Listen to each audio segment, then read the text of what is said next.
I could never think of anyone being able to cheat on me. I can't say exactly why I had that thought. Maybe it was my upbringing. Maybe it was my environment. Ever since I was a kid, I was one hell of an adorable kid. My mother was a regular winner in contests like Miss Bikini, so it wasn't surprising that some of her beauty genes were passed down to me. My father was no slouch either, having been one of the most enviable suitors in the neighborhood when he was young. Even before I was born, none of our family friends doubted that I would be attractive. At the age of 2, I began to be photographed for various children's magazines. Many mothers were fascinated by my light blue eyes and curly golden curls. It was because of my looks that I was able to start my career at such a young age. Some haters assumed that my beauty would gradually fade with the years. Fortunately, they turned out to be quite wrong. I only got better every year. Beginning in elementary school, the girls would not give me a pass. Slowly but surely I ate the quivering hearts of women. Of course, many boys did not like my popularity, because of which there were periodic conflicts. In high school, things got worse. Under the effect of jealousy, some boys challenged me to fights or something similar. The girls didn't interest me much, so I tried to ignore such pranks. All my relationships were not serious. My parents often scolded me for this, because, in their opinion, it was categorically wrong to abuse beauty. "Charlie, don't be a womanizer," said my mother kindly. "It's very unkind and not serious at all." "Yes, Mom, you better find yourself some nice girl. I am sure there are plenty of such ladies these days."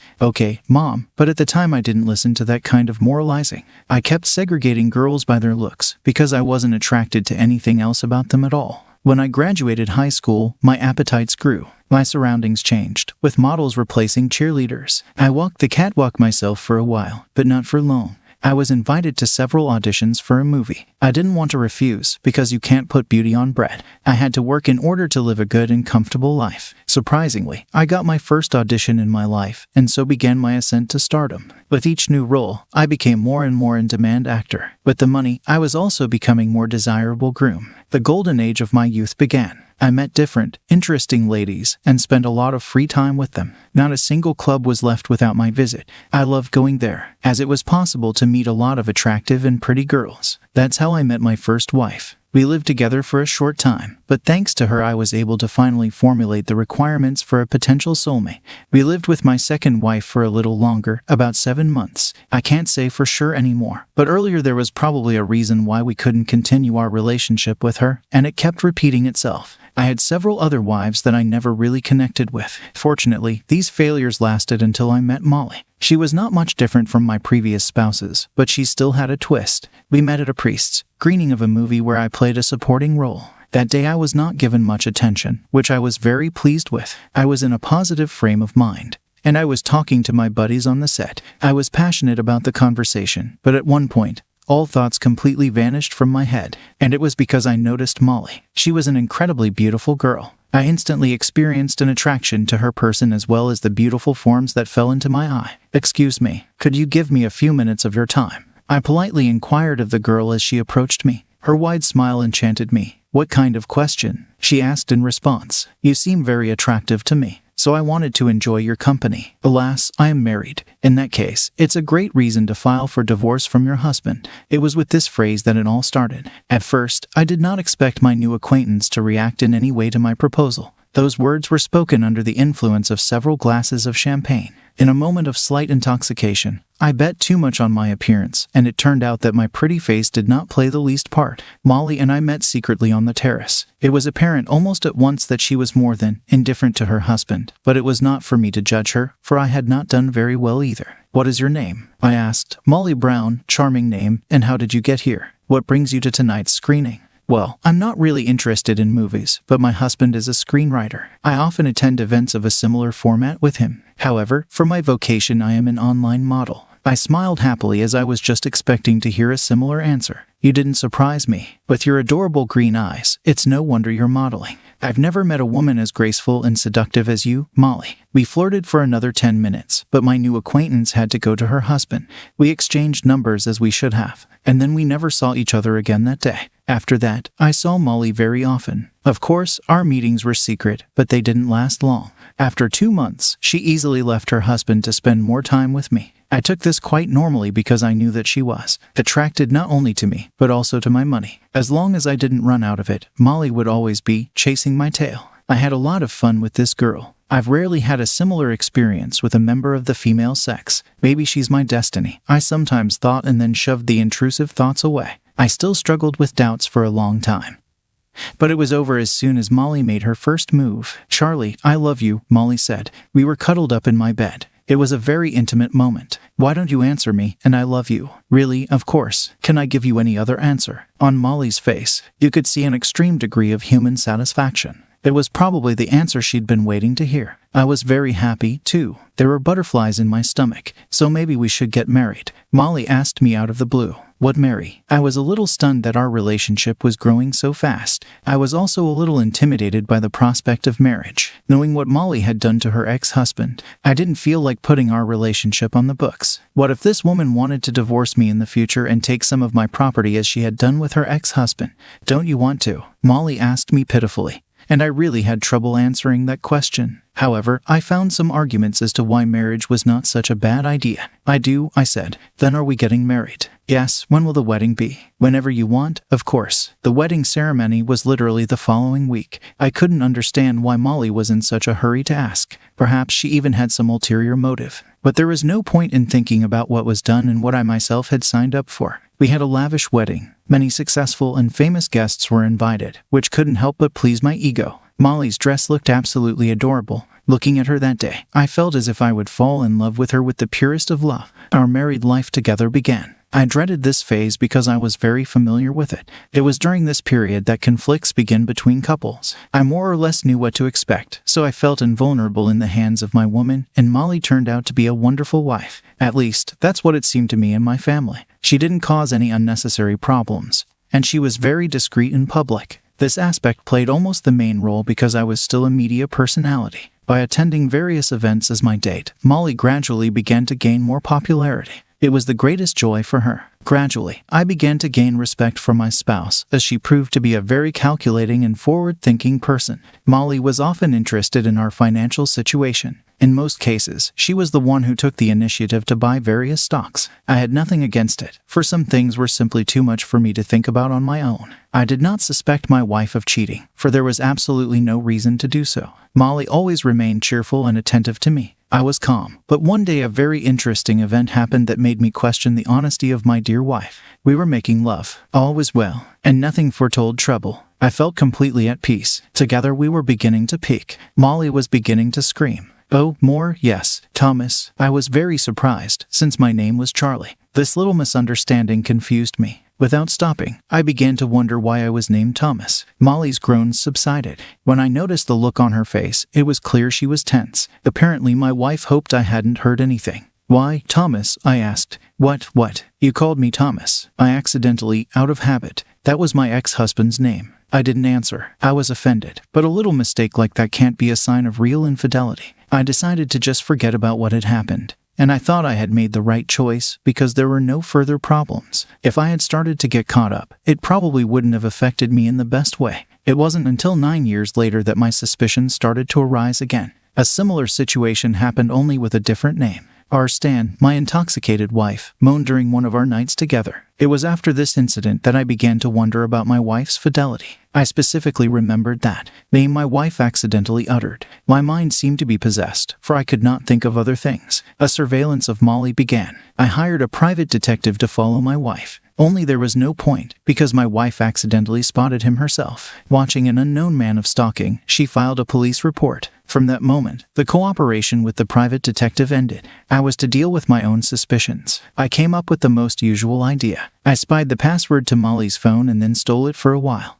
I had to get right to the point, so my wife wouldn't get suspicious. The search did not last long, because the first correspondence in the phone was with one Stan. On the dialogue immediately became clear for what purpose my wife was communicating with him. "Can we meet today?" the man asked. "I think not. Charlie wanted to go to a restaurant with me. Tomorrow then." "Okay, we'll do the usual at the hotel." "Done." I also picked up a few juicy topics of conversation. My wife was shamelessly sending intimate photos of herself to a stranger. I was furious, because these were the same pictures she was sending me. I had to take drastic action. On the same day, I decided to break up with his wife, because I had no desire to keep her after all the things she did behind my back.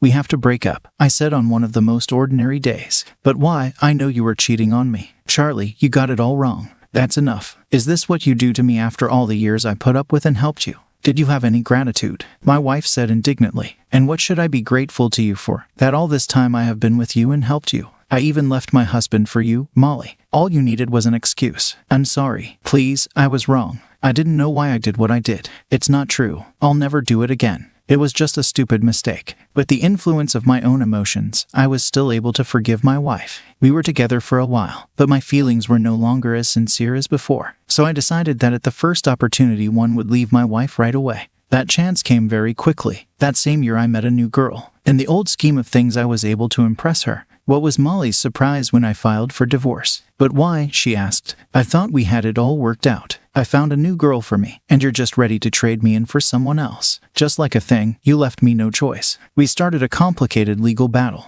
Over the years we'd been together, we'd accumulated a lot of property together, which made the process more complicated. It was clear from Molly's actions that she wanted to rip me off, except, luckily, I had hired a very good lawyer. It ended up that my wife was not able to cheat me. Even on the contrary, she was very unlucky because most of the property was written down in my name. Now my ex-wife has found herself a new man. However, being twice divorced, she ceased to be a desirable target for many young men. Well, I forgot about Molly very quickly, and I hope that I will never think of her again in the future. Second story. About a month ago, my wife and I attended her Christmas work party at a bar close to her workplace. We had initially agreed not to stay for an extended period, considering my early commitments the next morning. Upon arrival, we parked in her work parking lot and walked to the bar. Given our responsibilities with several small kids, such nights out were infrequent. And with the kids at Nana's, my wife was enjoying the evening. Around 10 p.m., I suggested leaving, noticing my wife was getting fairly tipsy. However, her work girlfriends encouraged her to stay. She asked if I minded, and I agreed, opting for an Uber ride home since her work was covering the costs.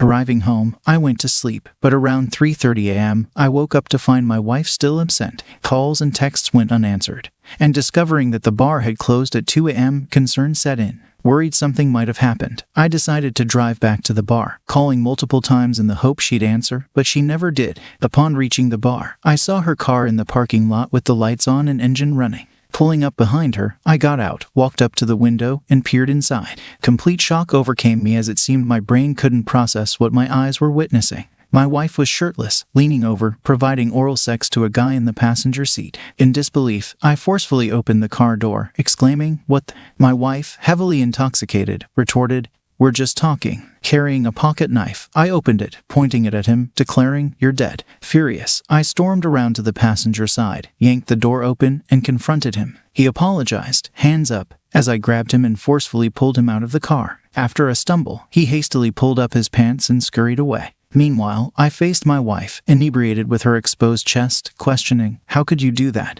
She insisted they were just talking. I helped her put her shirt back on and drove her home. I spent the night on the couch, sleeping little. The next morning, she claimed no recollection of the incident, leaving me uncertain about its truth or her choice to feign forgetfulness. It's been about a month, and I'm grappling with mixed emotions about her and our 8-year marriage, which includes 3 kids. The path forward remains unclear. Third story, so here's my story. I'm a regular 16-year-old guy in high school, currently a junior. I'm not antisocial, but I'm not a fan of loud, giant crowds unless I'm close to the people in them. One day, I went to a party thrown by a friend, and there I met a girl who also attended our school. She was a freshman, and I found her to be the cutest girl I had ever met. We got along well that night, but nothing significant happened. Later at school, we crossed paths again, hung out more, exchanged numbers, and discovered shared interests. We went on dates, played video games, and I started thinking she was perfect. Her family was overprotective, but they liked me because I was a decent guy, funny and gentle. My only flaw was being a bit shy and insecure, as I had never asked out a girl this cute. Things were going well until one day, she distanced herself a bit.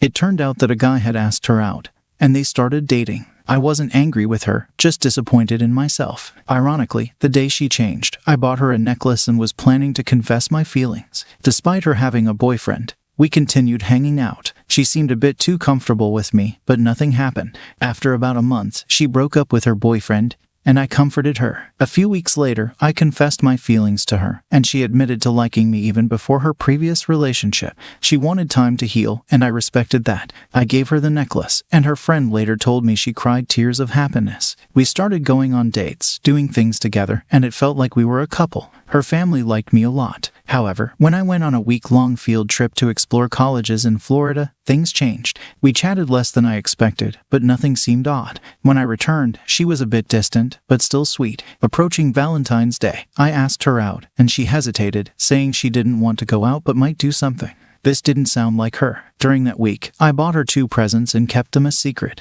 2 days before Valentine's Day, I offered to walk her home, but she declined, citing the Miami sun. That afternoon, I saw her kissing another guy from school. The pain hit me hard, and I felt empty. I resisted lashing out, walked home, and blocked her from everywhere. I ignored her pleas to talk, leaving her confused. Some friends supported me, while others thought I was exaggerating. It hurt that she betrayed me after making me wait, but I chose to keep to myself and block her out. Was I wrong to ignore her?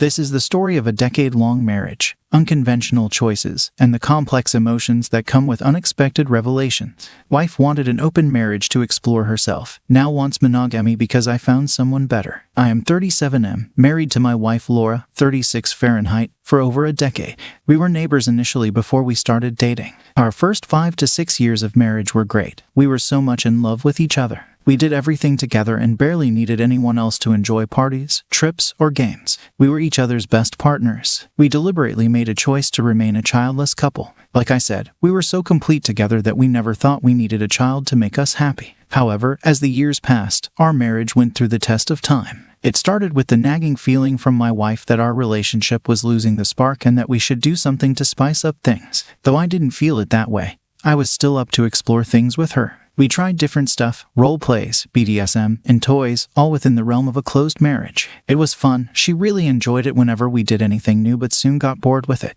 After some time, things took a turn when we were vacationing on an island country, and there was a massage parlor included in our stay. It wasn't a normal massage, but a private massage service from the opposite gender. It was weird, but Laura insisted we try it. I have taken massages from women before, but not bare naked. I asked Laura if she would be comfortable with a man massaging her private parts, and she grinned and yes. I stalled it for a couple of days, but Laura kept insisting. The day we were supposed to return, Laura pestered that we should try this once, and that there's nothing wrong with that. The masseurs are professionals and stuff like that. I gave in. I took the back massage. But when the lady got down, I stopped her and stepped out. However, Laura enjoyed it to the core. She was like, we should have done this before. And every day of our stay after that trip, she wanted more of it. She showed me various articles that suggested that couples should explore stuff together. It strengthens the bond. I looked up and found that couples were actually doing this. So yeah, we started including people in our beds. We started threesomes with professionals. Yes, there are professionals, both male and female, who helped coordinate things between couples. Gradually, she got bored of that too and proposed opening up the marriage. Basically, she wanted to hook up with normal people and not with paid professionals. She wanted to explore more of her sexuality. I was reluctant to get into this, but she promised that she would never bring anyone home and would never get emotionally attached to anyone. After a lot of discussion and millions of promises, I agreed. Laura was swift to find men who were ready to get into her. Not that I wasn't able to find any, but somehow I wasn't mentally prepared. Laura helped me set up the dating app, but I faltered in impressing the woman because I was looking for vibes. But the people using those dating websites needed only action.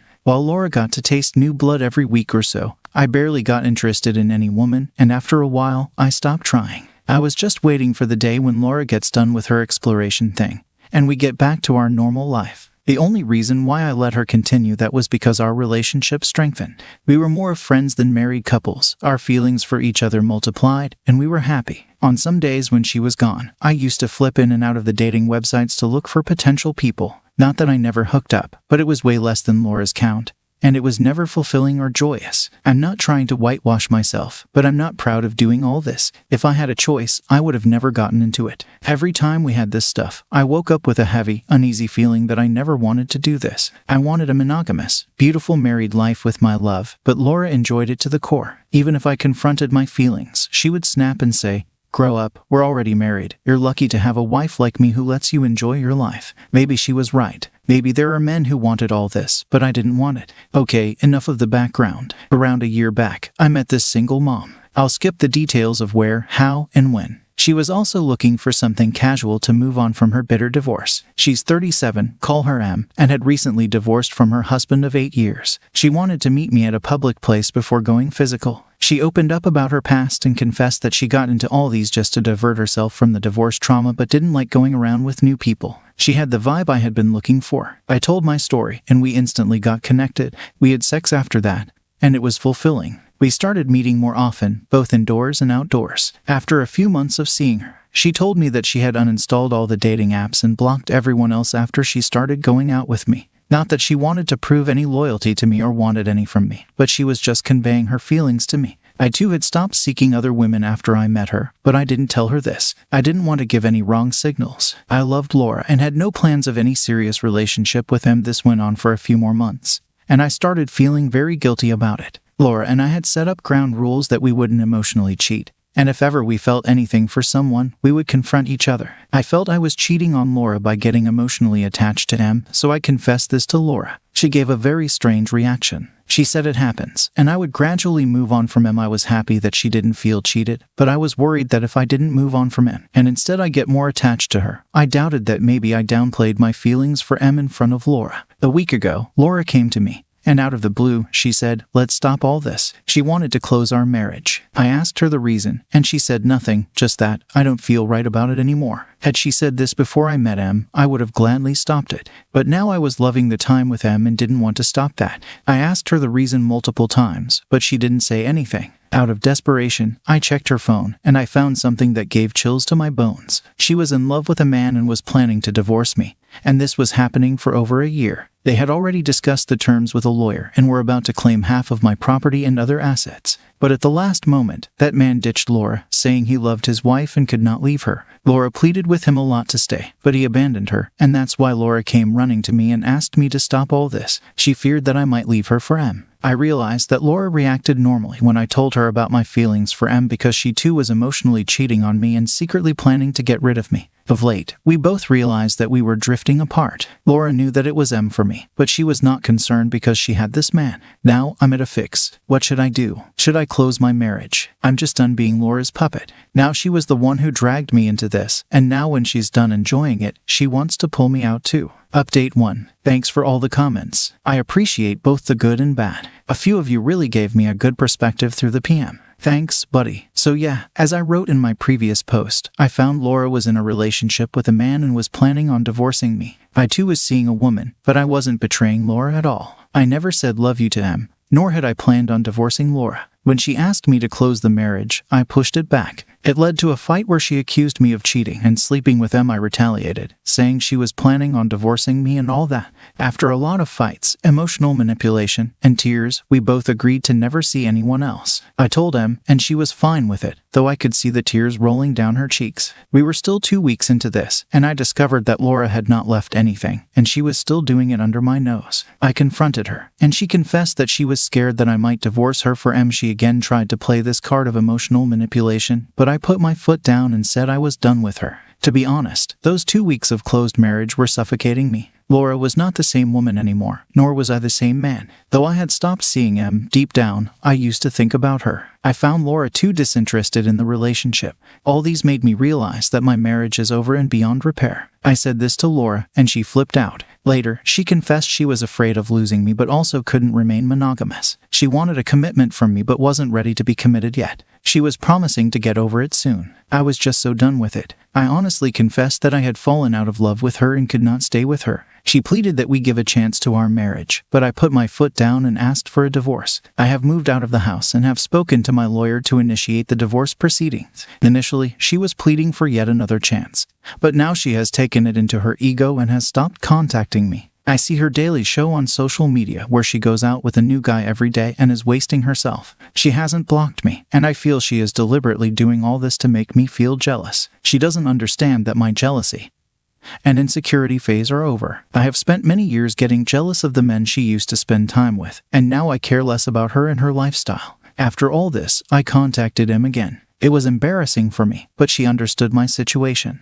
We have started meeting again, but I'm not putting my guard down and expressing my emotions for her. Taking it slow, I first want to deal with my divorce and take one at a time. And I'm never going to get into this open relationship kind of BS. I'm never going to suggest that to anyone. Second story. This story is about I found out my fiancé has been cheating on me throughout our entire relationship. I have been in a relationship with my fiancé for almost 3 years, and we recently welcomed our child in November. However, a few weeks before giving birth, I discovered that he had been making plans to travel out of town to be intimate with one of his friends around the time of my birthday. Unfortunately, this revelation was just the beginning of a more extensive pattern of infidelity. The earliest incident I personally witnessed occurred 11 months into our relationship.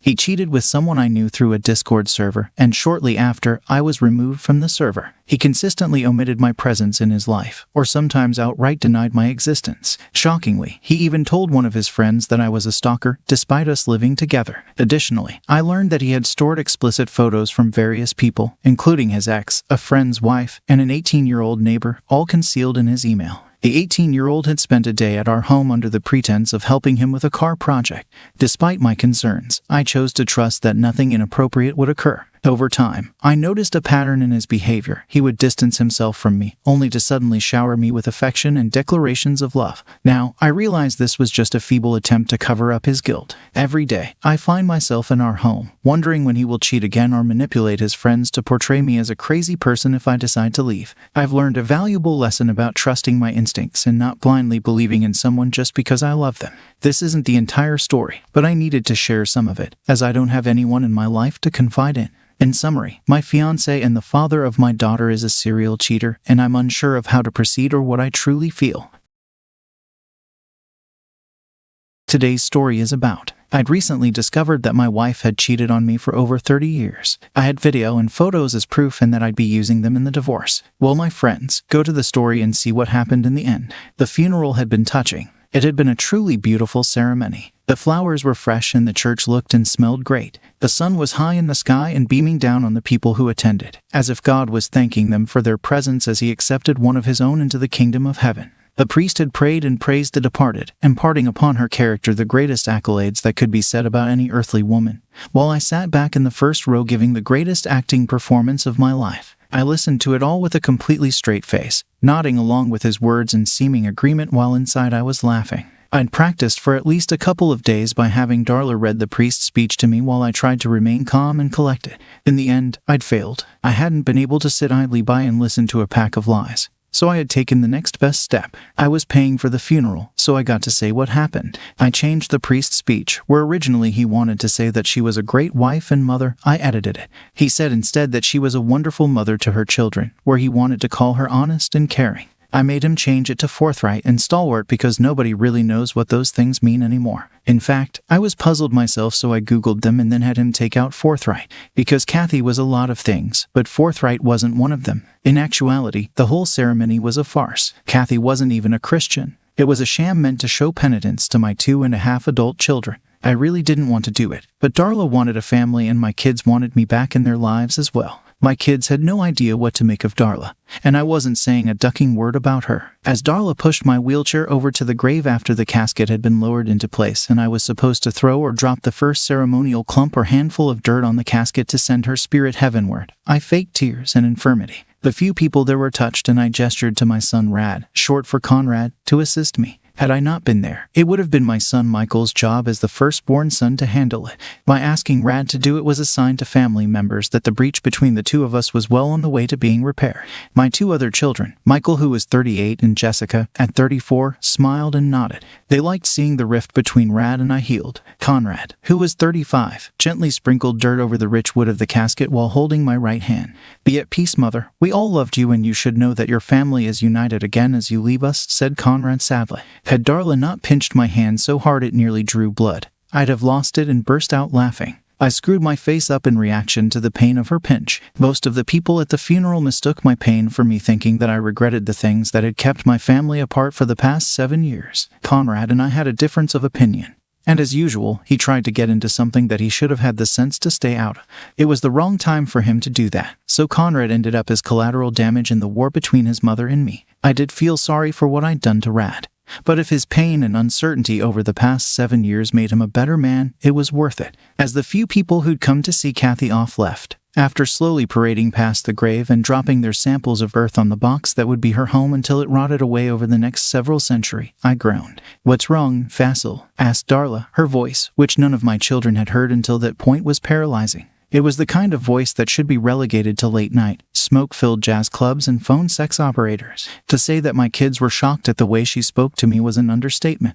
"I just don't feel like getting back in that box or going back to that place," I said. "Freudian slip?" she asked, causing my kids to look at her again. They'd assumed that a woman who looked like her would probably be stupid. So even knowing a term like Freudian slip, let alone using it casually and in the right context, meant that they'd have to reevaluate her and her position in my life yet again. "Look," she said, kneeling next to me regardless of what it looked like. "You're just skittish because for the past 3 weeks, while you've been in the nursing home, you haven't been getting any sex in any way, shape, or form." Both of my sons' mouths dropped open and I thought my daughter would have a heart attack right then. "To tell you the truth," she continued, "I've been getting a little antsy myself, but your doctor says you can come home tomorrow, so I guess it really doesn't matter if we go there now. It has to be tomorrow already somewhere in the world." I smiled and nodded. I could tell my kids were even more shocked at her line about being a little antsy herself. "As for the second part," she continued, "you're still going to have to ride in that box to get there. You can't bend your leg at all for another 3 weeks at least, so there's no way we can get you into the Mustang.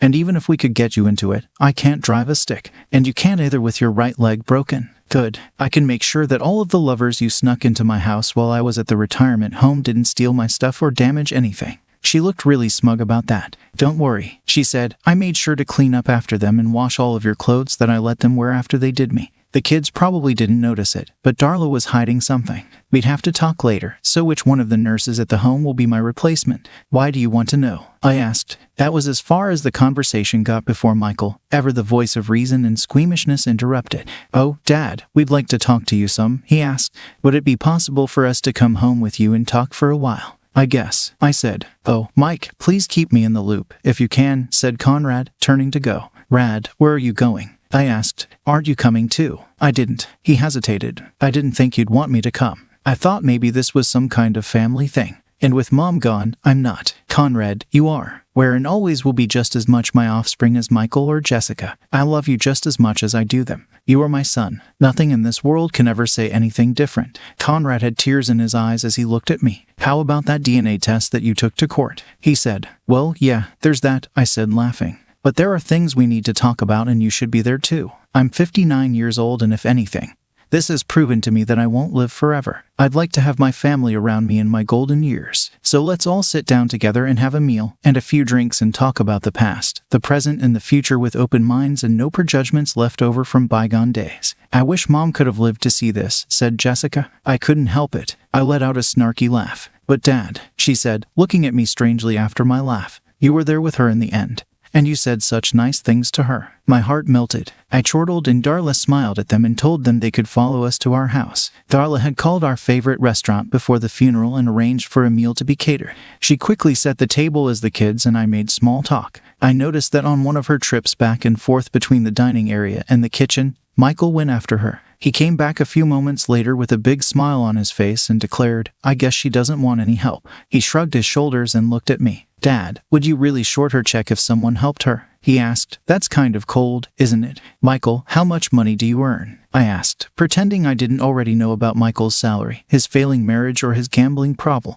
"I make almost 50, Dad," he said warily. I nodded. Michael had been fairly truthful if you considered 30,000 to be almost 50,000. "She makes a lot more than you do, son," I said, "and it really isn't me. She lied to you to cover up the fact that she just doesn't like people in the kitchen. It's kind of like me in the garage. I'm her boss and even I can't go in there without her throwing some kind of fit." He stared at me. "She keeps that place as clean and spotless as if she did surgery in there instead of just cooking." Darla returned then. Her eyes scanned me instantly upon stepping through the door. Once she'd made sure that there were no differences in me since she'd last seen me, she set 2 plates down in front of Jessica and Michael. She immediately headed back into her kitchen and returned almost immediately with plates for Conrad and herself. Her last trip was for a bottle of wine in my plate. I noticed that Michael and Jessica seemed to be fascinated with Darla. Most people always seem to stare at her. Darla is tall and very blonde. Her hair is nearly white. My son Michael seemed to be flabbergasted by Darla, but Jessica's interests left me wondering. Then I noticed them. I smiled and looked around the table. With her usual flair, Darla had arranged and reheated the food so it looked like she had cooked it, and given time she could have. Darla and my children all had steak, vegetable, and mashed potatoes. I looked at them and my mouth watered. Then I looked at my plate. It had grilled salmon and steamed vegetables. I looked at her for an explanation. You need to eat healthier and lighter on the calories until you're back on your feet. I'm not going to have you turning into a butterball, she said. As I started to protest, she grabbed my lips with her fingers and shushed me. Bobby, you heard me, she said. My kids all started to eat and pretended they hadn't seen what had happened. After we'd eaten, Darla rolled me into the living room. She moved me from the chair to the sofa and covered me with a warm, soft blanket. She handed Conrad the fireplace matches and he started to the fire. She moved a love seat and a fat overstuffed chair near the sofa. As the flames began to lick at the fireplace logs, Darla came and sat on the sofa at my side. I put the blanket around her as gently as she'd wrapped it around. Her smile outshone the flames and wasn't lost on any of my kids. Michael started. So what's going on with the two of you? He asked. We have an arrangement, I said. It's purely financial, said Darla. The three of them looked at each other. Daddy, why don't you have a TV? Asked Jessica. You have this huge, beautiful living room without a TV. It makes no sense. When we stay here, we use the living room for sitting by the fire and talking or reading, said Darla. Sometimes we just sit and watch the flames without ever saying a word. Most of the time we end up. There's a 52 inches LED 3D set in the bedroom. I said, how did you end up being at Mom's side when she died? Asked Conrad. I know that all of you have questions, I said, and there's a lot of this story that Darla doesn't know. So I'm going to start at the beginning in order for us to see if we can move on as a family. It's important for us to all know where we came from. Update. I'm going to skip through the beginning stuff pretty quickly so we can concentrate on the events that led to our family being shattered. So if there's anything you need to know about and I'm not mentioning it, please stop me and ask. I intend to be very honest with you and I won't hold anything back, so be prepared for it. To start out, I have to tell you that both your mother and I were overly shy. We liked each other from the first moment we laid eyes on each other, but we didn't do anything about until years later, and even then it was by accident. We went to the same high school, and every time I saw her, I just stared at her with my mouth open. My friends often caught me and urged me to talk to her, but I couldn't. So, Dad, Mom told me that no one liked her in high school, said Jessica. She liked you in high school too, but you were always hanging out with the guys on the team. Jess, honey, can I tell the story? I asked. Anyway, I continued. It wasn't until our second year in college when we were both about to turn 20 that fate intervened. I was walking down the hall towards class and your mom was walking in the opposite direction. She wasn't paying attention to where she walked because she was upset and there was no going back. It took me a few moments because she was so beautiful, but I finally asked her why she was crying. She told me a couple of his halls in her class had been making fun of her. I couldn't figure out why anyone would want to make fun of her, but I was instantly angry. Where are they? I asked her. She grabbed my arm and pointed back the way she'd come from. I stormed off in that direction while she trailed after me. When I got to the guys she was talking about, I erupted. Why the duck are you two his halls picking on my girl? The two of them were just your typical slackers, so they weren't ready for any type of serious threat. They immediately started backing up and apologizing. Finally, they turned tail and just ran while I stood there with both fists balled up, breathing like I'd just ran a marathon. That was how we got together and we never looked back, I said. Mom always told me she'd have gone through it all over again just to hear you call her your girl. Jessica laughed. She said it was the best day of her life. She never had any idea that you were interested in her. Daddy, why didn't you ever tell her that you liked her before that or even try to talk to her? Asked Michael. Because Mike, when I really like someone I get all tongue-tied until I get to know them. And even after I get to know them, there are some things I'm just uncomfortable sharing. Anyway, your mom and I dated and ended up getting married. It came as no surprise to anyone because you never saw one of us without the other. Your mom was going to school for home economics, which was pretty common in those days. I was going to become an architect. Neither of us ever finished. Asked Mike. You expected all of us no, Dad. You demanded that we all finish college. Why didn't you finish? I said. Within a year of meeting your mother, we were married. I'd have married her anyway, but within 6 months of us meeting, she was pregnant with you, Mike. I had to make a living for the two of you, so I got a job. Since I was doing great as an architectural student, it seemed only natural that I'd go to work for a builder. Life took over, and after 10 years of being married, I ended up going into the building business myself. I started out doing small projects, like cabins, while I still worked for my former boss. I concentrated on maximizing the quality of each structure. After a while, I was getting calls for larger ones. Before I knew it, there was a conflict between my day job and my own projects. I rolled the dice and went out on my own. The first couple of years were not easy, especially since we had 3 small kids to bring up during that time. But we made it, and we made sure that no matter what happened, the three of you grew up loved and wanted for nothing.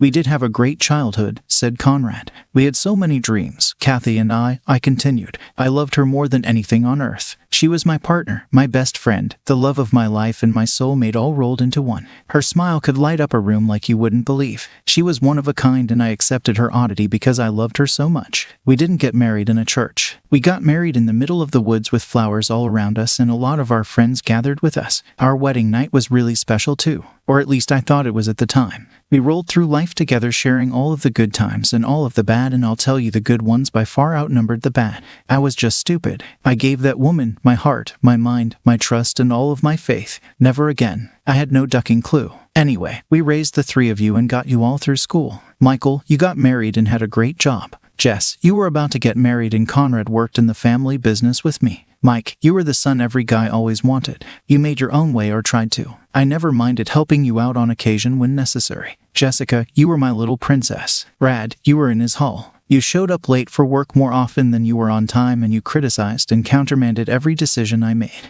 I just didn't understand why then. Since then, I've realized that middle children tend to act out because they're usually ignored. The oldest kids and the babies always seem to get all of the attention. So there I was, married for just over 30 years with the world in my pocket. I was giving serious thought to retiring at 52 and spending the rest of my life just traveling and having fun with my wife. The biggest concerns I had were in deciding what to do about my business. I wanted to keep it in the family, both as a legacy and as a source of continuing income. Our reputation for quality work was beginning to bear more and more fruit. I was sure that I couldn't just turn things over to Conrad, and I didn't want to try to put pressure on Mike to take over. Mike didn't know the building game.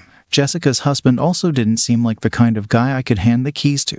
But a few months after our 30th anniversary, the decision was taken out of my hands. Your mother and I weren't really religious people. I knew that she didn't consider herself a Christian, but I thought it was something like maybe she was just a different sect. But I'd never really sat down and discussed religion with her once in all of those years. It's probably because, well, religion isn't really important to me at all. I never even give it a thought. The only time during 30 years of marriage that your mother and I are ever separated is the yearly religious retreat that she goes to with her parents. Your Aunt Rose always goes to it too, and you even started going when you were about 20, Conrad. You never said a word to me about it, son.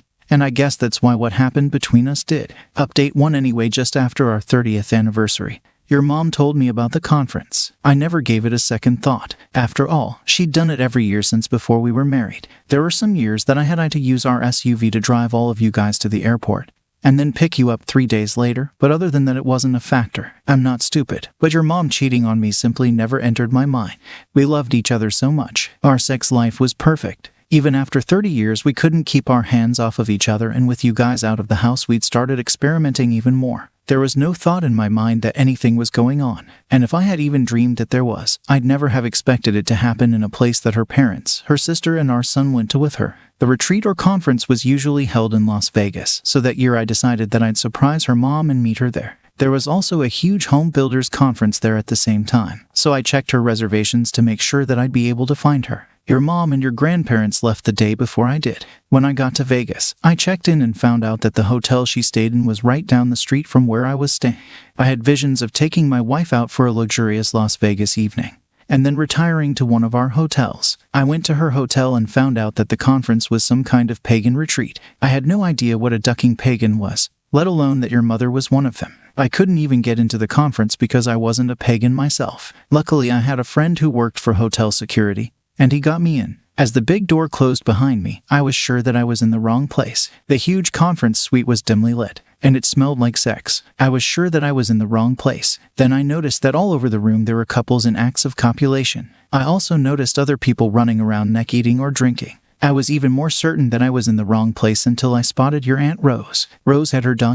I wondered what her husband would think, and then it hit me. I pulled out my phone and took a picture. The flash startled her, and she looked up and saw me with horror written all over her face. Seeing Rose had lit a fire in my mind, and from then on, I was on a mission. I walked around the place as if I owned it until I found Kathy, the woman I'd loved and been married to for just over 30 years. It wasn't hard to find her. I simply looked around the room until I found a tall, skinny woman. She was in a pile with 2 or 3 men and so into what she was doing that she never knew I was there. Once I saw her, I shot off a few moments of videotape on my phone. It wasn't high-def video like we shoot on our phones now, but it was good enough to take to court. I slowly rotated and filmed the entire room and then I headed for the door. The only person who tried to stop me was of course me, said Conrad. But Dad, I saw the hurt in your eyes and I needed to try to explain to you what was going on. I knew that you'd jump to the wrong conclusion and do exactly what you did. I figured there was some way that I could explain to you that for a lot of the people there this was the way they practiced their religion. The pagan rituals had been practiced that way for thousands of years. It predated Christianity. I had to try for the sake of our family. For a lot of the guys I spoke to later, it wasn't about religion. It was just about sex. In fact, they became pagans for the free and easy sex. Some of them said it was way easier and much cheaper than finding hookers. So when I saw Conrad, I continued. I was already angry. Him trying to tell me not to go was like waving a red flag in front of a bull. Rad decided then that he was going to make me listen to reason, so he tried to prevent me from leaving.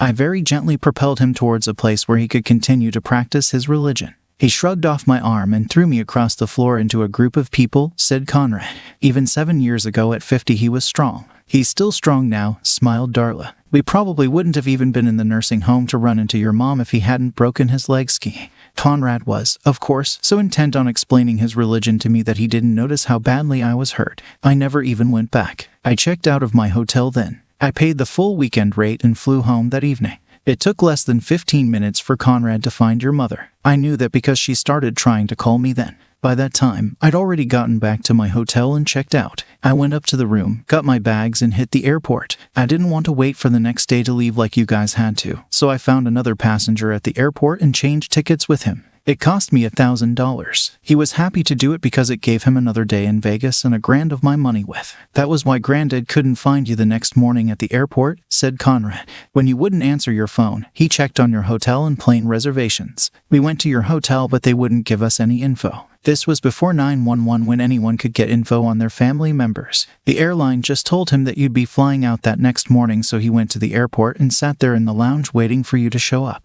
Mom sat in the room and cried the whole time. Yeah, I guess we all did a lot of crying, I said. I flew home and immediately contacted my lawyer. I canceled all of our joint credit cards, including the ones your mother had with her. I also canceled the cell phone accounts for your phone and hers. The 3 of us were on a family plan. I just removed you 2 from the plan. It didn't help. She called me from payphones or other people's cell phones until she got her own. Dad, it was awful, said Conrad. She didn't eat. She didn't sleep. She just kept trying to call you and cry. Unlike you, the airport was so busy from all of the people flying in and out that we couldn't get a flight out. We had to stay there the whole time. You should have just gone back and enjoyed your conference for a couple of more days, I said. I did, said Conrad sheepishly. Mom didn't, neither did Grandma or Granddad. Aunt Rose was so afraid that you'd tell Uncle Derek that she stayed with them. Uncle Derek, unlike you, had some idea of what went on, but I don't think he knew what Aunt Rose did. Granddad assured Mom and Aunt Rose that he'd have a talk with you and straighten everything out. You guys got along pretty well, and I think he thought that he could convince you that everything was all right. Everyone knew how much you loved Mom. I mean, it wasn't like you guys were newlyweds. You guys had been together for 30 years and had grown kids. Dad, you were 52 years old and had married Mom when you were 22. You had been with her for most of the years that you'd been alive and vice versa. The thought of either of you with anyone else was just silly. The thought of the 2 of you without each other was equally silly. Even Mom was sure of it. She just kept crying and everyone there knew that there was nothing she wouldn't have done or changed to get you back. Dad, you were everything to her. And she'd been everything to me, I said. But the pain and betrayal I felt scorched my soul. You've talked about how much your mother and I loved each other. I don't think you can imagine how much it hurt me to see her that way. Nothing mattered anymore. It destroyed any link I had with sanity. I just had to keep moving to get through it. For the first few days, the only thing I felt was pain. So why couldn't you at least talk to Mom? Asked Michael. From what I've been told, you never even gave her a chance to explain. The 2 of you never sat down and talked about it. If you loved her that much. Mike, your mom was the most important part of my life, I answered. But as close as we were, she wasn't a part of me. It's like a person with a knife collection. You love those knives to the point of worship. Then one day you slip, and one of the knives goes through your hand. This thing that you love and cherish has hurt you. You pull that knife out and get it away from you. You don't care that your blood will probably damage the knife, you just want it out of you. And when you pull it out and get it away from you, the real pain starts. I wished with all of my heart that it had never happened, I said. But once it had, there was simply no going back. I'd married a woman that I loved and had been faithful to. not some pagan who needed to be a slut every year. Conrad, how many women did you usually screw at those conferences? You're an attractive guy, so maybe 3 or 4 a night if you could get it up. So you had somewhere between 9 and 12 per year. A woman, on the other hand, I saw your mother linked up with 3 men. She could probably screw as many men in a night or more than you'd do the whole weekend. Let's be conservative and say she did maybe 40 guys each year. Over our 30-plus years together, that meant my loving wife had cheated on me over 1,000 times. But Dad, it wasn't really cheating, he said. That's what your grandpa tried to tell me. He failed too, I said. Anyway, by the time you guys got back to town, I'd already gotten a lawyer. I'd spent the day before you got home changing the bank accounts, getting my lawyer, and removing all of my personal things from the house. I was sure that the house would be sold during the divorce. I had no intention of ever going back there. I never expected her to get back as quickly as she did. I'd rented a condo across town from us, and that morning I remembered that I'd taken my car out of the garage, but I'd left a couple of toolboxes in my fishing gear. I hadn't really gone through the garage at all, so I headed over there first thing in the morning. I didn't expect her plane to land until afternoon, and I knew I had a good cushion because I wasn't going to pick those as hauls up at the airport, so they'd have to arrange their own transport to their homes. I also expected Kathy to stay with her parents while we worked things out, but it didn't go that way. First, I overslept that morning. Then I ran over there, and my Mustang really isn't a great car for hauling things. I couldn't even fit either of the small toolboxes in that truck, so I'd had to take only the tools that were so essential that I didn't want to lose them. I could only fit lures and hooks and other small items of my fishing gear in the car also. I'd been thinking about tying a couple of my favorite rods to the top of the car when I saw them pull up. I closed the garage and jumped into my car and started down the driveway. Your mom got out of the car and stood in front of mine. If it hadn't been for my performance brakes, I'd probably have run her down. She tried to get me to talk to her, and I refused, so she just stood in front of the car thinking that eventually I'd give up. The whole time, your granddad and your Aunt Rose were babbling at me to be reasonable. I locked my doors and let all of the windows up. I gunned my engine like I was going to move the car. Your mom was so sure that I'd never hurt her that she didn't even blink. So I just shut the motor down and sat back in the car to wait her out. She kept talking, but I couldn't hear her over the radio. She laid down on my hood and put her face up to the windshield and kept talking. I pulled out my phone and called the police. When the police pulled up, your granddad told them that it was a family squabble and we could work it out on our own. I let my window down and yelled to them that I was the one who'd called them. They immediately came over to the car and I got out. I explained to them that I was moving out of the house, and they were preventing me from leaving. I was legally able to live wherever I wanted, and I didn't want to live in that house for 1 second longer. The officer explained to your grandpa that preventing me from leaving could be considered unlawful imprisonment or kidnapping. Your grandpa was slick. He asked them if desertion was okay, because I was deserting my wife and kids. The police turned to me. I asked your grandpa if he really wanted to play that kind of game. He didn't say anything, so I explained to the police that it wasn't desertion because all of our kids were not only grown, but out of the house. Both of us were in our 52nds, and I'd recently discovered that my wife had cheated on me for over 30 years. I also explained to them that her father had been a part of it. I told them that if they needed to see it, I had video and photos as proof, and that I'd be using them in the divorce. As soon as the word divorce left my mouth, everything got quiet. From what I saw, your mother fainted. Your grandmother and granddad took care of her, while your Aunt Rose started begging me to leave her out of it. The cops signaled for me to use that time to get out, so I did. Update 2. From what I later learned, your mom went into the hospital for a few days and then went to stay with her parents. I went into work the next day and started to work with my accountant to put all of the books in order and to make sure everything was on schedule and operating perfectly. From conversations with my lawyer, I knew that I wouldn't be able to keep my business and cut ties with your mother, and that was what I really needed. I didn't want to have to pay her any alimony because that would give her a reason to or a way to contact me. I'd have to give her a phone number or an address or even a lawyer to talk to in the event that something changed, and I didn't want that. I wanted to walk out of the courtroom on the final day of our divorce and never have to lay eyes on her again. My lawyer had, of course, heard the entire story of what happened. He told me that even if I could manage to separate myself from her financially, there would always be 3 to consider. You'd all get married if you weren't already, and you'd have kids, and there'd be all kinds of family events where I'd run into Kathy. I told him to draw up the papers anyway. When I got back to work that day from meeting with my lawyer at lunch, Conrad, the gem of an idea was already in my mind. You nursed it along by coming in and, as usual, giving me your opinion on what a CIA was. He railed on me for being too soon to even listen to what your mother had to say. He went on and on about how I didn't understand any of it. Son, it was the wrong thing to do at the wrong time. So I fired you and had security escort you out of the building.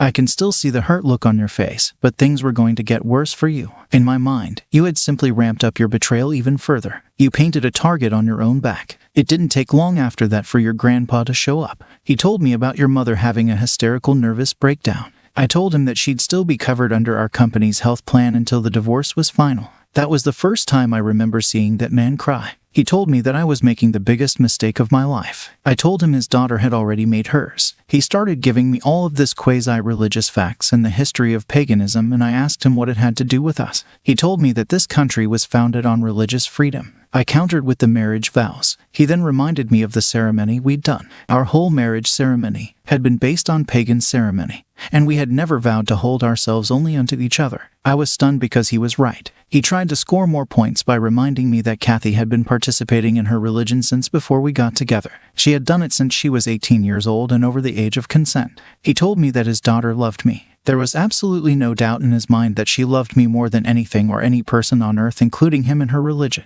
For more than 30 years, she had been a good and faithful wife to me 362 days of the year. For that alone, she deserved for us to talk about what was going on. I agreed. You could see the relief pouring off of him when I said it. I'll bring her home tonight at about 6. Will that do? He asked. I just nodded. I'll meet you there, I said. Aren't you living there? He asked. No, we're probably going to sell the house, I said. And even if Kathy wants to pay me to keep it, I'm not willing to change the settlement much more so she can have it. You're making up your mind pretty early, aren't you? He asked. See you at 6, I said. If you're driving her, you should wait for her. I don't think it will take more than an hour. He just smiled. You don't know my daughter, he said. I've been married to her for 30 years, I said, and I just found out that I don't. But then none of you know me either. 6 o'clock arrived and found me pulling up the driveway of a house I'd lived in and loved for almost 20 years. It hadn't been our first house together, but it was the most special. This was our dream house. It was the one we were going to grow old together in. I walked up to the door and knocked on it. Kathy immediately came to the door. She was wearing a thin t-shirt and jeans. Her dad waved from the sofa and asked if it was okay if he stayed. Kathy told him to go get some coffee and she'd call him. I told him to stay just in case and we'd go out on the deck. Rob, I'm so sorry, she said and immediately started crying. Though it tore my heart in two, I didn't reach for her. After a few moments, she looked up at me and stuck her arms out for a hug. I backed away and she looked as if someone had kicked her in the stomach. Even after we started to talk, she constantly reached for me. I realized it was a habit on her part. For over 30 years, we'd been almost a part of each other. It took a lot to change that. On my part, I'd had enough of a betrayal where I just wanted it over. Rob, I love you, she said. There's never been anyone except you. She started. Kathy, I came here to listen to what you had to say and try to work things out between us. I snapped. So don't start out by lying. I saw you, and your own father explained that you've done this all your life. So even if those were the only 3 guys you've had this year, you've cheated on me at least 90 times. That doesn't sound like love to me. What do you want, Rob? She asked. What do I have to do to make this right? I'll do anything. I don't want us to be apart. We never have been. Our life has been perfect since the day we met. I really thought so too, I said. Tears rolled down my cheeks and she reached out to hug me. The pain I was feeling overwhelmed me, and I let her. As she gently hugged me, I felt like I was home again. Then suddenly I saw her with those men again and I pushed her away from me. That will never happen again. I hope you can find another pagan convention before next year in Las Vegas. Maybe you'll find a pagan church where you can go and duck a bunch of guys every week. So you're saying that for the rest of our lives we aren't going to have sex anymore? She said sadly. No, Kathy, I said. I'm sure you're going to have lots of sex with lots of guys. I just won't be one of them. And whomever I have sex with is no longer your business. The hurt in her eyes was painful for me too. Rob, that isn't a fair punishment, she said. I've already told both my dad and the priestess that I'm quitting. This was unfair to you. I really should have told you before we got married. I also thought about quitting before, but it's something I've done all of my life. We have a wonderful marriage, Rob. We don't need to let this turn us into one of those old couples who, because of circumstances, don't have sex with each other. I just laughed because I knew what she was talking about. We have our differences, Rob, she said,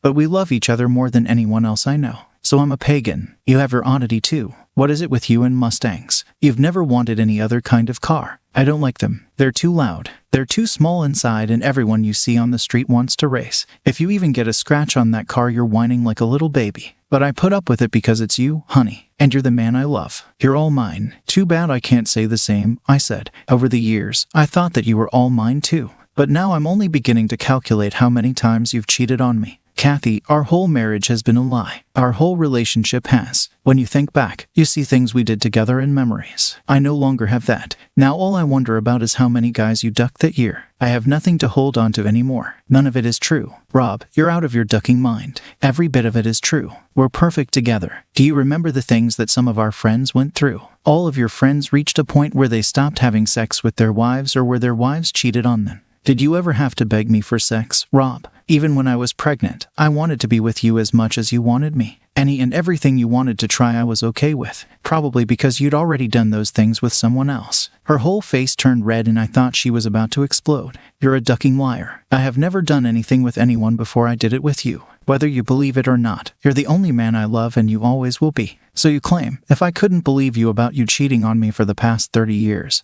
why should I believe anything else you say? Do you realize that our entire history together no longer counts? Kathy, I have nothing to believe in anymore. Rob, you do, she said. I love you. I've always loved you. You can believe in that. So you say, I told her. Did you ever think about how badly I'd be hurt if I found out about what you do? Honestly, honey, she said, I never thought about it. Then you didn't love me, Kathy, I said, because every time I went out of town and some woman or some hooker hinted at sex, I saw you in my mind and I saw how hurt you'd be and that was enough to assure that I would never ever cheat on you. I loved you too much for that. Update 3. That brought another round of tears and me trying to avoid her. I really think that your mother thought that she could come over to the house in her t-shirt and tight jeans and we'd just duck our problems away. That was why she didn't want your grandpa to stay. She ended up with her feelings hurt. Okay, Rob, if you want us to have a sexless marriage, I have to agree to it. But I've already agreed to give up paganism. My hope is that eventually you'll come to your senses and we can get back to showing each other our love. She said, this isn't what I want, but I'll agree to it. She shook out her hand to shake. Kathy, that isn't what I want at all and you know it. I said, you heard what I told the cops. We're getting a divorce. The things we have to work out are. Even as I said it, Kathy collapsed to the deck. Her entire face got pale. Should I call your dad? I asked. She held up her hand and shook her head. Rob, we've been married for over 30 years, she said. Her voice was choking up and the tears were flowing. For a few moments I didn't say anything. And then it just popped out. How do I even know that your kids are mine? I asked. She started crying even louder and her dad came out onto the deck. He looked at me sadly. You two don't seem to be making much progress. He said, maybe you need a third party to help you over some of the rough areas. There are no rough areas, I said, just fundamental differences. Rob, she agreed to give up her religion for you. Doesn't that show you that she's serious? I don't think she should have to go that far, but she loves you. I laughed. What's your suggestion, Phil? I asked. I thought that you should join us, he said. Phil, I'm just not the kind of sharing guy who can watch a bunch of other guys duck his wife under the guise of religion or any other way. I love her too much for that. You wouldn't be watching, he said. You'd be out there enjoying. Phil, for the past 30 years, I've been in love with one woman. I have never needed another woman. My problem is that I was stupid enough to think she felt the same way. She does, Rob, he said. Just the thought that you were angry at her caused her to have a nervous breakdown. What do you want? It's over and done with. You won. She's out of it. He wants a divorce, Daddy, she said. Isn't that a little extreme? He asked. You're going to throw away 30 years over. Do you know how rare it is for two people to be together for that long? Are you crazy? He just asked me how he can be sure that the kids are his, she said. He looked at me even more strangely. Legally, in a lot of states, the children are considered the offspring of the husband if they were produced during the marriage. No matter what, he said. Our state isn't one of those, I said. And you sang that just told me all I needed to know. What do you mean, son? He asked. Phil, you sang, and knowing all of that legal things means you've come across it in your days of whoring with the pagans. There are probably all kinds of like that going on, aren't there? I asked. And you need to get used to not calling me son. It won't be true for much longer. This has taken far longer than I thought it would. I'm trying to be fair. I'd like a 50-50 split straight down the middle. We'll file under the no-fault law, so no reason is necessary. We'll sell the house and split that down the middle. I'll sell my business and we'll split that down the middle too. Both Phil and Kathy gasped at that. Why would you sell your business? Asked Kathy. You've built it up and put your blood, sweat, and tears into it for over 20 years. Because if I had the business, I'd have to give you a cut of the profits for the rest of our lives or pay you alimony. I said, don't you think that's fair? Asked Phil. You said it yourself. You thought she was a good wife until you found out about her religion. She deserves something for that. You can't expect to leave her penniless. I never wanted to, I said. I'd never hurt Kathy. But I want a fresh new start. I don't want the two of us to be in any kind of contact. I don't want us arguing over late checks. I don't want to drop a check off at her place and run into her and whomever she's ducking to do it. Besides, I'll probably move away anyway. Kathy started crying again. Why don't you let her keep the house and you keep the business, suggested Phil. Because the house isn't worth nearly as much as the business, so it wouldn't be a 50-50 split. Plus, if she worked through her savings or let her next man spend too much, she could go back to court and amend the settlement.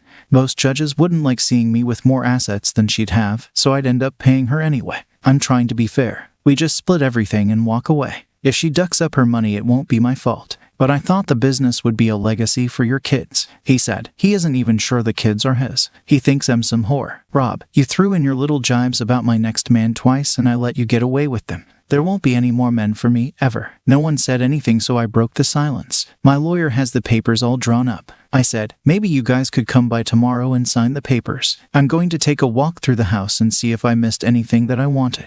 I'll walk with you, said Kathy, to make sure you don't take anything we need. What do you mean anything we need? I asked. I'm going to pay for the divorce, she said, out of my 50%. Since I filed, I have to pay, I said. No, I'm going to pay because it isn't going to be the way you want it to, she said. I'm going to fight this with everything I have. You will not get away from me without knowing exactly how far I was willing to go to keep you. And to start, I want the pictures back. What pictures? I asked. When you were here before, you went through all of our photo albums and took a lot of the pictures out. There are no pictures of you left. You were kind enough to leave most of the pictures of just me and a lot of pictures of the kids. But every picture of yourself was removed, and there had to be at least 1,000 pictures of you and me together. Destroyed, I said. I burned them that night. It was the first step on the path to erasing 30 years of lies. Rob, she asked, crying. How could you do that? Those were our memories. What will we look at when we get old and sit by the fireside? How will we show our grandkids what we looked like? I had no answer. Then it came to me. Kathy, we're only 50. We have a long time left. I'm sure we'll each find someone and we'll have a lot more memories. You'll have yours with a guy who doesn't mind you ducking other guys. I'll have mine with a woman who's happy just being with me. The sooner we get the divorce started, the sooner we can start on our next 30 years. Rob,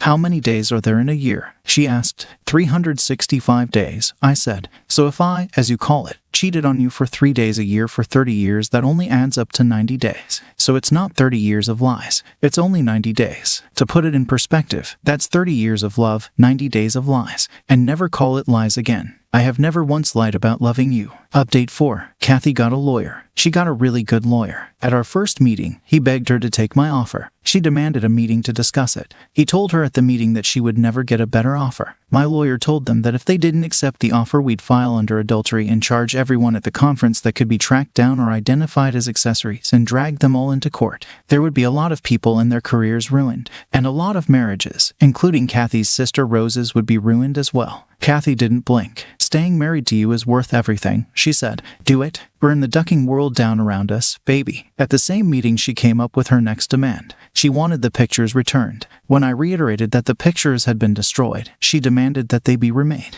The two of us would have to reshoot all of the pictures I'd destroyed. We would have to repose in our wedding clothes together and reshoot those. Then we'd have to go together to every vacation spot we'd ever been to and take pictures again. We'd have to recreate every holiday, birthday, and anniversary together until all of the pictures were remade. She claimed that they had lasting sentimental value. She wanted them back. I offered to pay the value of the pictures. She claimed they were worth more dollars than there are grains of sand in the desert. Our lawyers wasted a ridiculous amount of billable hours talking about those ducking pictures, so I gave her back half of them. I'd put them away in a safe deposit box anyway. She was overjoyed about it until she learned that I could play hardball too. I'd cut each ducking picture in half and gave her back the halves with only her in the bish smiled and told her father that she'd tape them back together as soon as the divorce was over and then have them digitally restore. The next day I had lunch with Rose's husband. I showed him the pictures I'd taken in Las Vegas. He was so angry that we didn't finish lunch. Naturally, Rose was distraught and I was in his hall according to Phil. I destroyed Rose's marriage just to help bring about the end of mine. I just smiled. Kathy just shrugged her shoulders and kept trying to talk to me. When the priestess of their sect received her papers naming her as an accessory to the destruction of my marriage, Phil came to see me. He told me that I was stepping over the line. He begged me to just keep this between Kathy and me. I told him that there was nothing between Kathy and me anymore, and as soon as she signed the papers, it could end. While I put my plans into effect, Kathy was busy with plans of her own. She found out where my new condo was. While I was at work trying to show the business to a potential buyer, she moved in. When I'd registered with the condo board, they'd taken my driver's license and copied it. We had the same last name and address, so she was let in to drop off a few things while I was at work. When I got home, it was after 11 and I'm over 50. I just undressed and crawled into bed. I didn't even notice that Kathy was in the apartment. As soon as I was asleep, she joined me in bed. When I came to my senses and turned the lights on, she sat up and just smiled at me. "Sweetie," she said sarcastically. "I will," I said. I called him and told him to come over. He told me he'd be there in 30 minutes and he was on the clock. I got ready to take a shower and Kathy stopped me. She told me destroying evidence was illegal, so we just sat on the bed and waited for him. She kept trying to make small talk and telling me how she loved me and missed me,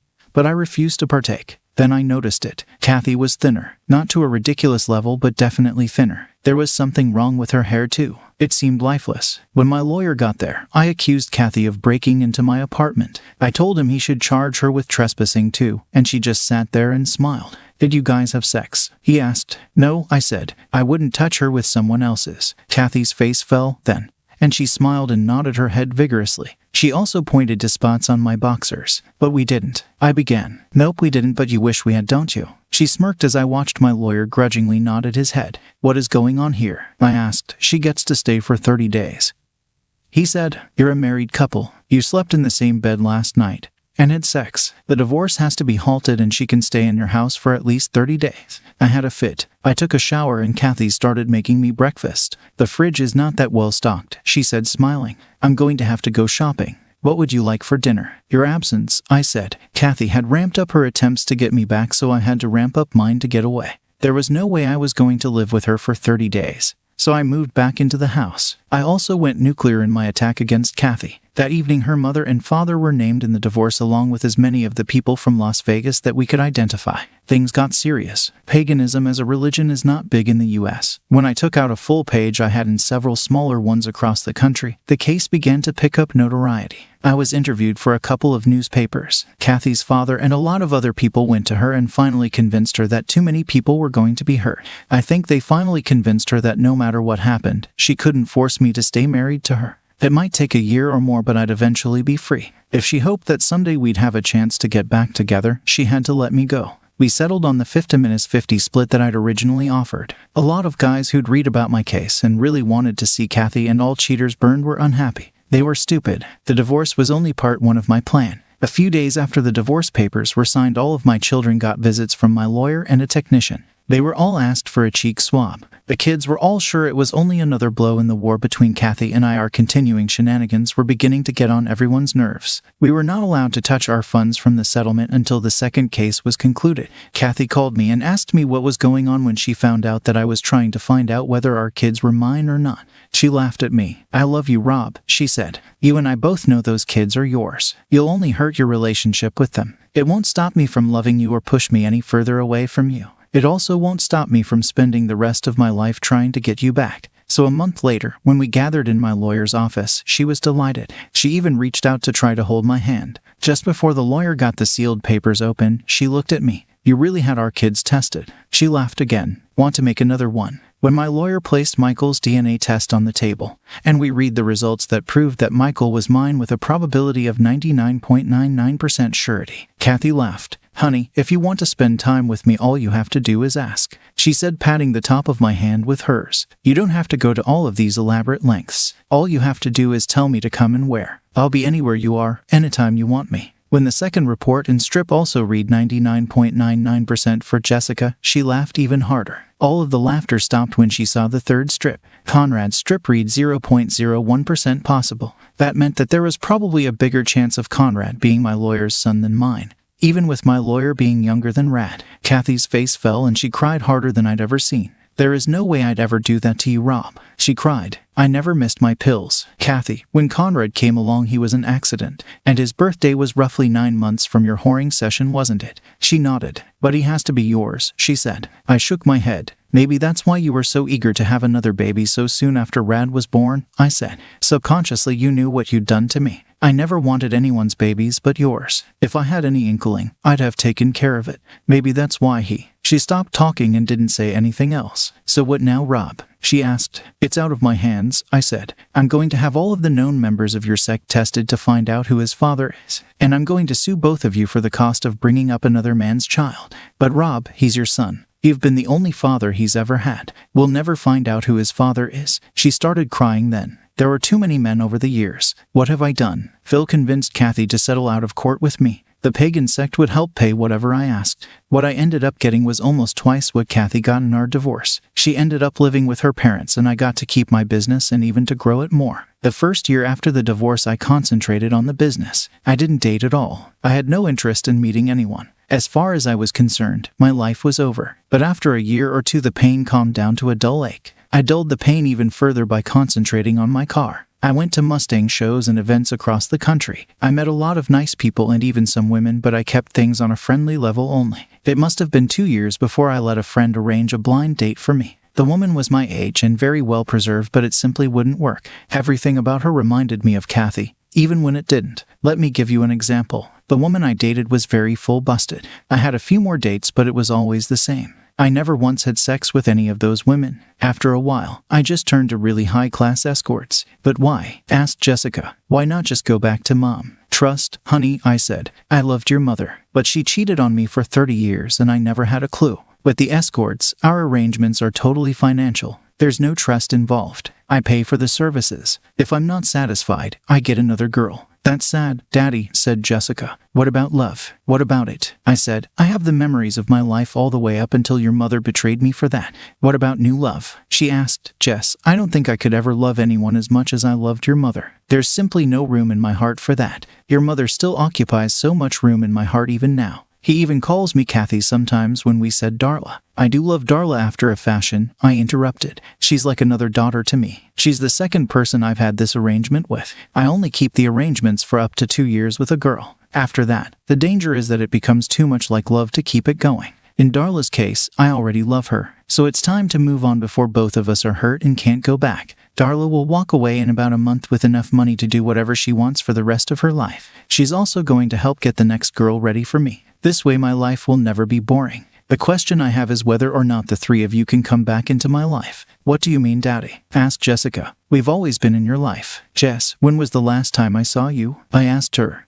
She had no answer. "You've been married for 4 years and I've never met your husband or been to your house," I said. "The point here is that the 3 of you simply took your mother's side in the divorce." I began. "We did no such thing," said Michael. "Dad, after the divorce you were very bitter and angry. You didn't have time for anyone or anything. We couldn't get through to you, and after you stopped being angry, which took years, I might add, you wouldn't come to any family event that Mom was invited to. Mom, on the other hand, was just as bad. She slowly sank into a depression that no one could pull her out. She moved in with Grandma and Grandpa. She didn't date. She barely spoke, and every time we saw her, the first thing she wanted to know was whether or not we'd seen you. Grandma had to sometimes make her eat, Dad. She stopped taking care of herself. Grandma and Grandpa died last year and Mom just started to waste away again. Grandpa spent a lot of his last days cursing you because you pretty much destroyed the pagans. We finally had to put Mom in the home where she'd be looked at around the clock. Every time we did see you, you had some hot chick on your arm. Until today, we never thought you were suffering. Why should I suffer? I asked. In case you forgot, I was the one who was faithful. I busted my ass for 30 years taking care of a woman who cheated on me more times than I can count. Then why do you get that pathetic sound in your voice every time you talk about her? Asked Jessica. Let's talk about something else. I said, during the divorce, you and Michael were pretty much kept out of things. I said, Conrad betrayed me more than anyone. As my son, he should have told me. He was 28 when the divorce happened. He'd been going to those things for almost 10 ducking years and never said a word. But I felt closer to Mom because I sensed down deep that I wasn't your son. He said, see how stupid he is, Darla. I said, Conrad, do you have any idea who your father is? I asked, did you do DNA tests on any of the men in the sect who were active back then? All the men that I could find, he said sadly. It was really frustrating. Most of them refused, and the ones who were willing were all twisted.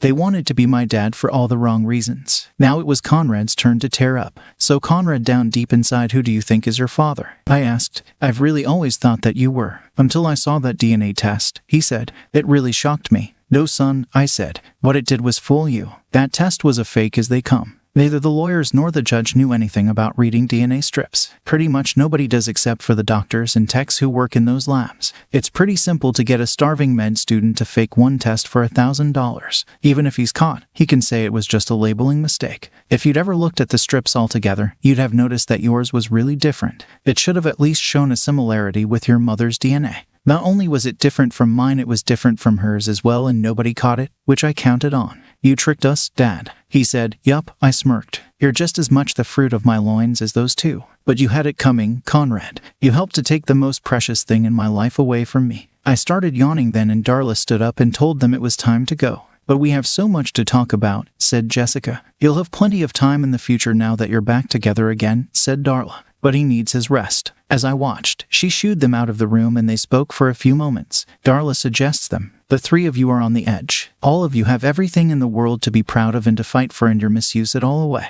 You, Michael, are about to lose your job and your marriage. Your gambling problem is going to cost you if you don't stop. And you hit on every woman you see when you have a very nice wife at home who loves you, but she won't take one more betrayal. Didn't you learn anything from your father? Conrad, you're a worthless sack, running from one con game to another. For a long time you've been blaming it on not knowing who your father was. Now you know who he is. He's the same man he always was. Your pathetic cries for attention in your 20s don't work for a man nearing middle age. Ask your father for your job back. You have to realize, I'll be leaving him soon. As much as I love him, to try to get my own life back, I need to know that he has people he can count on, or I won't be able to leave him. Jessica, you're the worst of the three. He didn't learn from your father or your mother. Honey, you need to learn what real love is. You're the nicest woman in the world and probably the stupidest. You need to get two things. First, get a divorce. That is all you're married to doesn't appreciate you. He gives you excuse after excuse for not getting a job and the things he does to you. For the longest time it was because the women he cheated with had big size. So you got big size and he still cheats. You don't feel comfortable with that. Some women simply don't adjust well after the surgery. Have them taken out and find someone who loves you for you. Your dad would have chewed off his own arm for your mother, and she's as flat as they come. Real love has nothing to do with size. Update 6. Darla and I got into bed and she rolled over next to me. Say it, she said. I always know when there's something you need to tell me. Darla, I lied tonight. When I said that I only trusted you because our arrangement was only financial, it wasn't true. I know it's supposed to be that way, but you're the only person I really trust. I trust you far more than I do the kids. That ducking Michael tried to make a move on you in the kitchen, didn't he? You do know your kids, she said. Rob, I love you, she said. But you can't trust me either. We have about 6 weeks left together before our contract expires. I've done something terrible for you. I hope it will make you happy. But if it doesn't and my life doesn't work out either, I'll come back and take care of you until we both die. Come on, Darla, I said. In real life, 60-year-old guys don't end up with hot 28-year-olds. You're younger than my kids. Over the next few weeks, Darla took care of me like she always did, but she started leaving me for an hour or two at a time. She told me she was meeting the next girl to start getting her ready for me. I didn't want to think about it. My cast came off. I worked really hard at getting back the strength in the leg. Darla told me that the new girl was working out too, so she'd be able to keep up with me. What's her name? I asked. She'll tell you, she said. Darla and I had sex every night after the cast came off. It kept getting better and more intense until one night she told me we had to stop. The new girl will probably want you to be ready for her, she said. I remembered that it was similar when I switched to Darla from my first escort. It took months before Darla and I had sex. We had to get to know each other and things had to be right. She had to be more of a companion and not just some whore. What if I don't like her? I asked one night in the middle of our sleep. Then I'll come back, dummy, she said. Now go back to sleep. Darla, I said. Yes, Robert, she answered. I don't like her. I only like you because they're attached to you, I said and dozed off to sleep. 2 days later, Darla was gone. She left me a note that told me to give the new girl a chance. I'd probably have to take care of her as much as she took care of me, and I shouldn't worry about it because I could have a far longer contract with her. She'd stay as long as I wanted her to. As a last favor, Darla asked me to forgive her for what she'd done, but she loved me and wanted me to be happy. She said that what she'd done had been for my own good and it hadn't been nearly as bad as what I'd done to Kathy and Conrad with the DNA test. I could hear someone downstairs moving around. I assumed it was the new girl. I walked downstairs and into my kitchen where I smelled bacon cooking. I saw a slim form standing in front of my stove. Why are you in my kitchen? She asked. I turned my head away from the bacon and looked at her. She had light blonde hair like Darla's. Her voice sounded older though. I grabbed her and saw that her chest was as flat as a board. She pulled the wig off and looked at me. I was speechless. Robbie, she said. I still couldn't form words. We've been apart for 7 years and you have nothing to say to me. she asked. She shook her head in frustration. 6 months ago I almost died. Do you know what brought me back? I shook my head. Darla, she said, that woman saved us, Robbie. If it wasn't for her, I'd probably be dead. I kept hearing about you with hot young women, and I just wanted to die. Why would you need me anymore if you could have them? And every time I heard about you with someone else, I just wanted to turn into the Hulk and strangle them. You belong to me, Robbie, no one else. I started to understand how you felt seeing me in Vegas and thinking about all of the men I'd been with. Seeing you with Darla was the worst, because honey, I could see that the two of you cared for each other.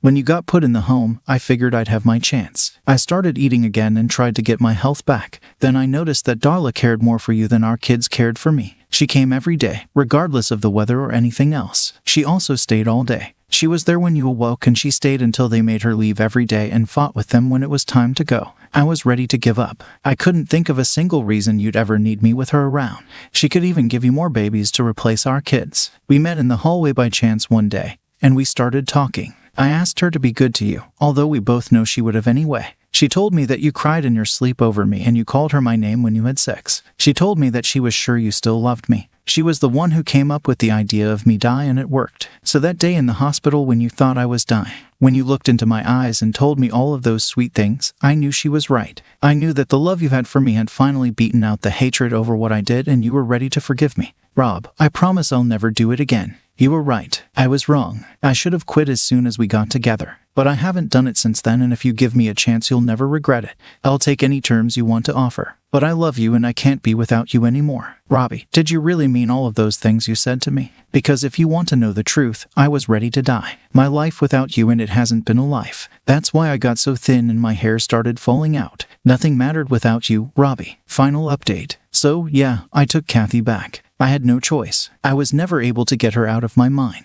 And all our years apart have proven was that we both loved each other too much to be without each other. She had allowed herself to waste away nearly to the point of death. And I'd become a crotchety, cynical old bast who wasn't really living, only existing. Yep, Kathy had cheated on me. I was sure she'd never risk doing it again. She knew that if it ever happened again under any circumstances, she'd never have another chance. I also believed that Kathy had never really thought that what she did at the pagan rituals was cheating. There had always been some degree of hiding her religion for most of her life. When she was younger, it had been embarrassment about not being part of one of the mainstream religions like most of her friends. Later on, there had always been the fact that paganism, like many of the other faiths, had been attacked over the centuries by the more aggressive faiths until it had nearly been stamped out. Those who practiced it often did so in secrecy. Her hiding it, though not very honest, wasn't malicious. Another thing in her favor was the fact that when faced with the choice of me or her religion, she'd given it up immediately. In all of the years since our divorce, she'd never gone back. She said that anything that caused her to lose the love of her life couldn't really be good for her. After the joy of being back with Kathy wore off, I had questions. Why weren't the kids shocked about their mother being alive? How did she pull off faking her death? Faking her death was illegal in most states. Was Kathy going to jail? The answers were simple. First off, if I'd been half as smart as I thought I was, I'd have noticed that when we'd had the dinner after the funeral, Conrad had given it away. Apparently, the whole thing had been planned for my benefit. As to how they pulled it off, that part was easy. Kathy actually had gone through several scares before that one and had to be taken to the hospital. The nursing home staff was used to doing it, so they assumed it was another heart incident.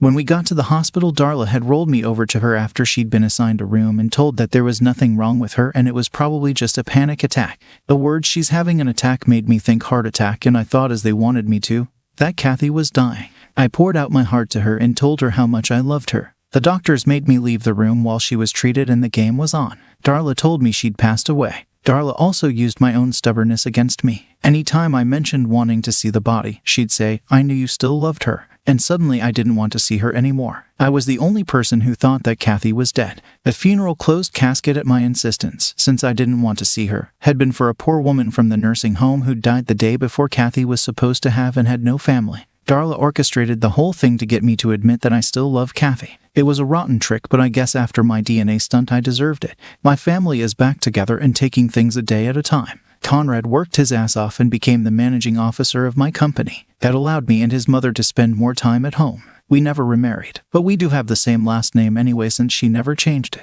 Kathy says that as much as she'd love to be my wife again, she owes me 30 years before she deserves it.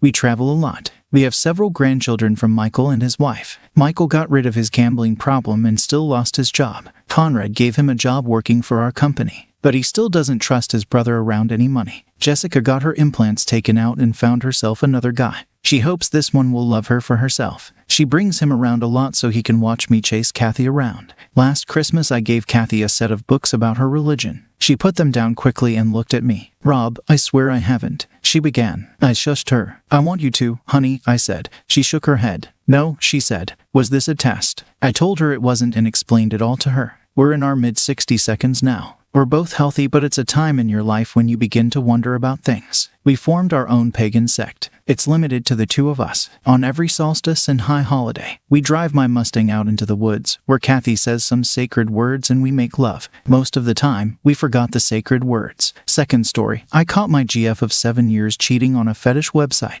At the age of 18, I, a 27-year-old man, crossed paths with my former partner Mary. It was my inaugural serious relationship.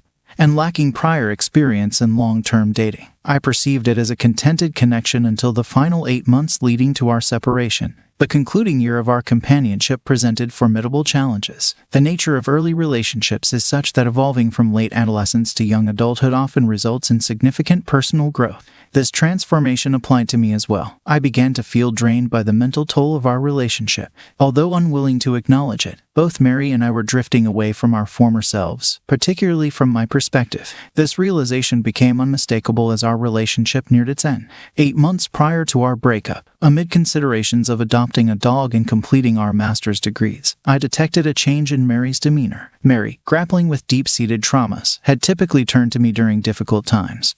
But the emotional support had become a one-sided struggle. Despite my persistent encouragement for therapy over 7 years, she never took that step. As Mary's emotional turmoil intensified, I found myself worn out from being the receptacle of her unresolved issues, which fueled arguments, outbursts, and a neglect of our underlying problems. Attempts to communicate my feelings proved futile, and the strain on our emotional connection left me feeling disconnected and less attracted to her. Our relationship felt more paternal than romantic. When I suggested reconsidering the dog adoption and the possibility of parting ways, Mary resisted. In a final attempt, she promised change, and I reluctantly granted her the chance to prove it. Little did I know, these moments would lead to a shocking revelation that would shatter 7 years of my life. Moving forward, we acquired the dog, and things appeared to improve momentarily before I began noticing additional shifts in her behavior. During TV time, she would divert her attention to her phone, hiding the screen from me. She would retreat to the bedroom, locking the door, citing a need for me time. Addressing her behavior backfired, resulting in gaslighting and her yelling at me for not allowing her enough solitude. This struck me as odd, considering I was perfectly content letting her have her personal space while I engaged in video games with my friends. Naively, I trusted her explanations, failing to heed my instincts, a decision I would come to regret.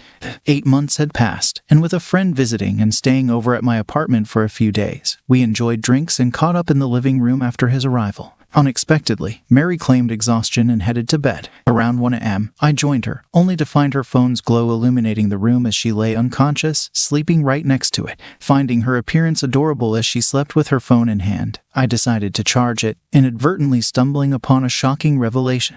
She was on Snapchat, but I noticed unfamiliar contacts and mail bitmojis. It wasn't even her main account. My heart sank, and I entered one of the chats. To my dismay, I discovered explicit conversations, detailing dark desires of assault and rape, accompanied by nude photos and videos of her, my girlfriend, for some random stranger who resembled Shrek to see. The guys she was conversing with seemed pathetic, not even remotely good-looking, talking to her as if they had never experienced intimacy before. I felt a mixture of disgust, hurt, and complete numbness. The unsettling discovery continued as I found her profile on a kink website already open on her browser, featuring a naked picture of her in our bed, visible to anyone on that page. The sense of betrayal overwhelmed me, as the girl I had cared for and dated for 7 years now seemed unrecognizable, a stranger. Maintaining composure with my friend still present at my apartment, I woke her up calmly. Her initial annoyance transformed into concern as she saw my distressed face. When she asked, "What's wrong?" and faced the reality of her actions, I questioned, "Why?" Desperate to conceal the rest of the truth, she attempted to snatch the phone from my hand in panic. Inquiring about the explicit messages, she began crying and insisted, "No, I would never, I love you, it doesn't mean anything." To me, it meant everything. In an instant, my feelings for her dissolved, replaced by intense hatred and disgust. She confessed to being on the kink website for 3 months, citing a feeling of disconnection and lack of attention from me as the main cause. However, this explanation didn't add up, considering I had attempted to end the relationship due to the same disconnection before. I ended it then and there, informing her she wasn't welcome back after work the next day. Despite my own pain, I had to calm her panic attack. I didn't sleep that night, and neither did she. She tried to comfort me, but I made it clear that any physical contact would result in severe consequences. Determined to uncover the full extent of her double life, I took matters into my own hands. Driven to reveal the whole truth, I created a profile on the same kink website, immersing myself in the world she had hidden from me. My undercover exploration revealed that she was still active on the platform and had met up with other individuals while we lived together. One picture on a profile she followed featured her with another guy. Their faces not visible, but I could tell it was her. It shattered me. The magnitude of the lies became unbearable, and I realized I had been deceived for much longer than I could have ever imagined, even during the time we were in a long-distance relationship living in different cities. The subsequent chapters of my life unfolded against a backdrop of harsh truths. The burden of emotional trauma led to a 1-year hiatus from my studies as I embarked on the journey of mental healing and acceptance. If you find yourself in a similar situation, I empathize with you. It may seem like things won't improve, but trust me, they will. The path was challenging, but over time, I emerged on the other side with the resilience to complete my master's degree and rediscover myself. Eventually, I managed to piece my life back together. Amid this healing process, a new chapter began. I encountered someone new, a person whose presence brought a refreshing light to the past 7 years of my life. The animosity I harbored for my ex became overshadowed by the genuine connection and positivity in my current relationship. This new person makes me happier than I could have ever imagined being. Reflecting on the past, I realized I hadn't missed my ex for a second since our last encounter. If anything, I wouldn't care if she revealed herself, to be honest. The scars from that tumultuous relationship served as a reminder of the importance of self-worth and the necessity of embracing new beginnings, even when life feels turned upside down. If you're going through something similar, such as betrayal trauma, know that I understand and empathize with you. Life can only improve once you let go of the past and allow your toxic ex to wander off into the streets where they belong. To be honest,